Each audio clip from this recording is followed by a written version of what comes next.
Good morning friends. সকাল সকাল বাগানে চলে এসেছি কিছু সবজি আর সাথে আজকে কিছু ফলও হারভেস্ট করব। তো প্রথমেই চলুন এই সবেদাটা দিয়ে শুরু করা যাক। অ্যাকচুয়ালি আবার তো নতুন ফুল আসছে দেখছেনই, ফল কতটা কি ধরবে জানি না, তো ফুল তো আসছে ভালোই। আর একটা সবেদা তো এখান থেকে পেরে নিয়েছিলাম, আর একটা রয়েছে, তো ওটাকেই আজকে পেরে নেব। তো চলুন পেরে নেওয়া যাক। এই যে দেখুন,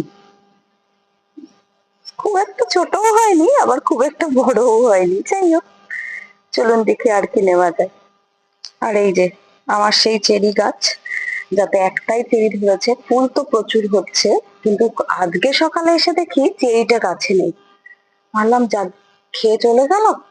না, এই যে দেখুন, এই যে আমার সেই পাকা চেরিটা তলায় পড়ে গেছে। কি দারুণ লাগছে না? যাই হোক, গাছের প্রথম ফল। চলুন, আর ফলমূল তেমন কিছু নেই, এবার একটু লঙ্কা ঢেঁড়স এগুলো হয়েছে, ওগুলো নিয়ে নিই। আর ফলই বলুন আর সবজি বলুন, একে এই কাকড়ি আর কি, একে দুটোই বলা যায়, সবজিও বলা যায় আবার ফলও বলা যায়, কারণ শশার মতো করেই তো খাই আমরা। তো যাই হোক, এটাও বেশ ভালোই হয়ে গেছে, তাই এই কাকড়িটাকে নিয়ে নিলাম। চলুন এবার ঢেঁড়স নেওয়া যাক। এই যে দেখুন, এখানে একটা হয়েছে, এখানে একটা হয়েছে, ওই দিকেও একটা ছোট মতো হয়েছে দেখছি, দাঁড়ান তুলে নি সব।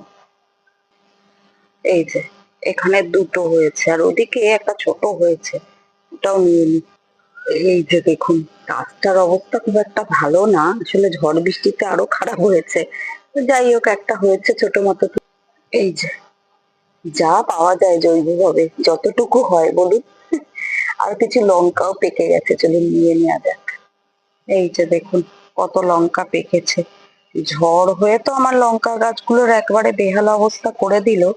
তাও দেখুন, পাতা দেখা যাচ্ছে না, এত লঙ্কা হয়েছে গাছে। আর বেশ ভালো কিছু পেকে পেকেও গেছে, দাঁড়ান তুলে নি। এই যে, এই ওটা লঙ্কা হয়েছে। চলুন দেখা যাক কি কি বাজার হলো আজকে। এই যে দেখুন, সবেদা, লঙ্কা, একটা কাকড়ি, একটা চেরি, আর কটা ঢেঁড়স। যাই হোক, ভালোই হয়েছে, কি বলুন? তো যদি আমার ভিডিওটা আপনাদের ভালো লেগে থাকে, তাহলে অনেক অনেক ভালোবাসা দিয়ে আমার পাশে থাকবেন। আর হ্যাঁ, চ্যানেলটা সাবস্ক্রাইব করতে ভুলবেন না কিন্তু। টাটা।